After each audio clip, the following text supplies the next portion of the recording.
এই দেখো, এইদিকে আমি লাউ কেটে নিয়েছি। হ্যাঁ, তোমাদের দাদা ভাই আগের দিন লাউ কিনে নিয়ে এসেছিল বাজার থেকে। তো আমি ভেবেছিলাম যে ঠিক আছে, তো লাউ দিয়ে কি রান্না করা যায়। তো আজকেও তোমাদের দাদাকে বলেছিলাম চিংড়ি মাছ নিয়ে আসতে, তাই আজকে আমি রান্না করব লাউ চিংড়ি।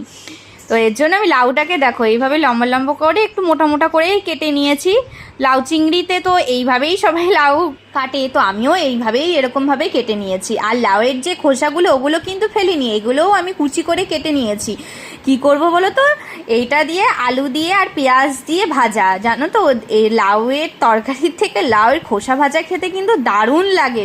তোমরা কি কখনো কেউ খেয়েছো?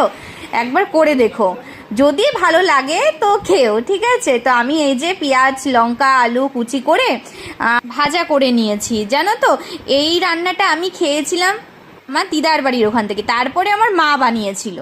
এইদিকে তো হয়ে গেল।